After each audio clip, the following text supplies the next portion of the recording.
Hi hello అండి, welcome back to our channel Swathi Krishna vlogs. ఈరోజు మన వీడియోలో చేసుకోబోయే రెసిపీ వచ్చేసి ఆలూ బజ్జీ అండి. వాతావరణము కొద్దిగా చల్లబడింది కదా, సో చినుకులు పడుతూ ఉన్నాయి. సో ఈ చల్లటి వాతావరణంలో ఏదైనా కానీ సాయంత్రం పూట వేడివేడిగా తినాలనిపించినప్పుడు ఇలా ఆలూ బజ్జీ చేసుకొని తినండి. చాలా రుచిగా ఉంటుంది. చేసుకోవటం కూడా చాలా ఈజీ అండి. నేనైతే ఇక్కడ ఆలూ ఒకటి తీసుకున్నానండి. ఇలా బజ్జీలకి కొంచెం పెద్ద సైజు అయితే ఆలూ బాగుంటుంది. ఇలా వీటిని రౌండ్గా కట్ చేసుకోవాలి. ఇలా కట్ చేసుకున్న వెంటనే వీటిని వాటర్లో వేసేయండి. ఇలా అన్ని వాటర్లో వేసుకున్న తర్వాత ఇప్పుడు మనము పిండిని ఏ విధంగా కలుపుకోవాలో చూద్దాము. ఇప్పుడు ఒక వెడల్పాటి గిన్నె తీసుకొని ఇందులో 1.5 కప్ వచ్చేసి శనగపిండి వేస్తున్నానండి. అలాగే ఒక స్పూన్ వచ్చేసి బియ్యపిండి అండి. బియ్యపిండి వేసుకోవడం వల్ల కరకరలాడుతూ చాలా బాగుంటాయి. అలాగే టేస్ట్కి సరిపడినంత కొద్దిగా సాల్టు, కొంచెం పసుపు. బజ్జీలు కరకరలాడుతూ రావాలంటే కొద్దిగా వంట సోడా వేసుకోవాలండి. ఒక చిటికెడు వంట సోడా, అలాగే సన్నగా కట్ చేసుకున్న కొత్తిమీర, అలాగే కరివేపాకు వేస్తున్నాను. ఇప్పుడు ఈ పిండిని అంతటిని కూడా ఫస్ట్ ఇలా కలుపుకొని ఇప్పుడు ఇందులో ఒక 1/2 స్పూను మిర్చి పౌడర్ వేసుకోండి. కొద్దిగా వాము వేస్తున్నానండి. చిన్నపిల్లలు కానీ అలా పెద్దలు కానీ తినేటప్పుడు కొద్దిగా వాము వేసుకున్నామంటే తొందరగా డైజెషన్ అవుతుందన్నమాట. ఇలాంటి బజ్జీలు కానీ బోండాలకు కానీ కొద్దిగా వాము వేసుకోవటం వల్ల ఈజీగా డైజెస్ట్ అయిపోతుంది. ఇప్పుడు కొద్దిగా వాటర్ వేసుకుంటూ పిండిని జారుడుగా కలుపుకోవాలండి. మరీ ఎక్కువ థిక్గా ఉండకూడదు, అలాగని పలుచగా ఉండకూడదు. ఇలా కొద్దిగా వాటర్ వేసుకోవటం వల్ల మనకి పిండి కన్సిస్టెన్సీ అనేది తెలుస్తుందన్నమాట. ఇగోండి, పిండి మనకి ఈ విధంగా ఉంటే చాలు.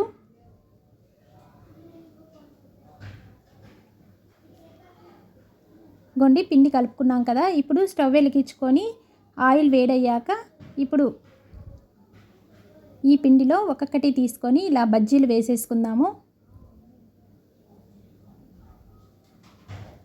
గొండి వేయంగానే మనకి పిండి అనేది బాగా పొంగుతూ వస్తాయండి. బజ్జీలు సాఫ్ట్గా లోపల పైన కరకరలాడుతూ చాలా బాగుంటాయి.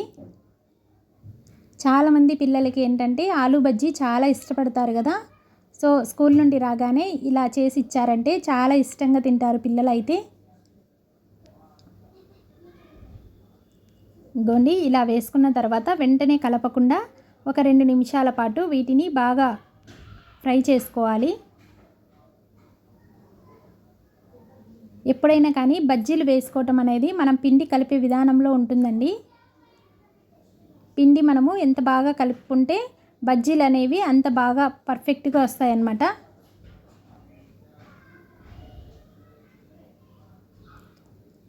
ఇక్కడ షేప్ అనేది ఇంపార్టెంట్ కాదండి, టేస్ట్ అనేది ఇంపార్టెంట్ అనమాట. షేప్ మనకి ఏ విధంగా వచ్చినా కూడా టేస్ట్ అయితే చాలా బాగుంటాయి. గోండి బజ్జీ రెడీ అయిపోయింది. ఇప్పుడు వీటిని ఒక ప్లేట్లోకి తీసేసుకుందాము. మీ దగ్గర టిష్యూ పేపర్ ఉంటే టిష్యూ పేపర్ మీద వేసుకోండి. నా దగ్గర బటర్ పేపర్ మాత్రమే ఉంది, అందుకనే దీని మీద వేస్తున్నానండి. టిష్యూ పేపర్ అయితే ఏదైనా కొద్దిగా ఆయిల్ ఉన్నా కూడా పీల్చేస్తుంది. గొండి మరొకసారి వేస్తున్నాను. వాము వేయటం వల్ల తినేటప్పుడు ఆ ఫ్లేవర్ తగులుతూ చాలా బాగుంటుందండి. మీ దగ్గర ఒకవేళ వాము లేకుంటే కొద్దిగా జీలకర్ర అయినా కూడా వేసుకోవచ్చు.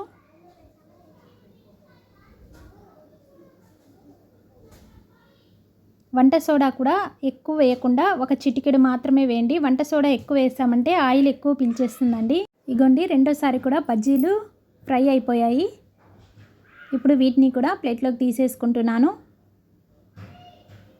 చూసారు కదా మనకి బజ్జీలు ఎంత బాగా రెడీ అయిపోయాయో. చాలా బాగుంటాయండి.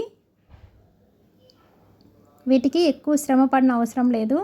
ఒకే ఒక ఆలూతో మనకి ఒక 10-15 దాకా బజ్జీలు వేసుకోవచ్చు. పైన కొద్దిగా చాట్ మసాలా, అలాగే కొంచెం మిర్చి పౌడర్ యాడ్ చేస్తున్నానండి. అలాగే సన్నగా పొడవుగా కట్ చేసుకున్న ఆనియన్స్ వేసుకొని తిన్నారంటే చాలా రుచిగా ఉంటాయి. ఈ చల్లటి వాతావరణంలో ఇలా వేడివేడిగా బజ్జీలు వేసుకొని తిన్నారంటే నోటికి భలే రుచిగా ఉంటాయండి. ఇంటిల్లిపాది ఎంజాయ్ చేస్తూ పక్కన కాఫీ పెట్టుకొని ఇలా బజ్జీలు తింటూ ఉంటే చాలా ఆహ్లాదకరంగా ఉంటుంది కదా. మరి వీడియో మీకు నచ్చిందని అనుకుంటున్నాను. నచ్చితే తప్పకుండా లైక్ చేయండి, షేర్ చేయండి, అలాగే ఫస్ట్ టైం కనుక మన ఛానల్ చూస్తున్నట్లయితే ప్లీజ్ సబ్స్క్రైబ్ చేసుకోండి. నెక్స్ట్ వీడియోలో మరొక రెసిపీతో మళ్ళీ కలుస్తానండి. అంతవరకు బాయ్ అండి. Thank you so much for watching.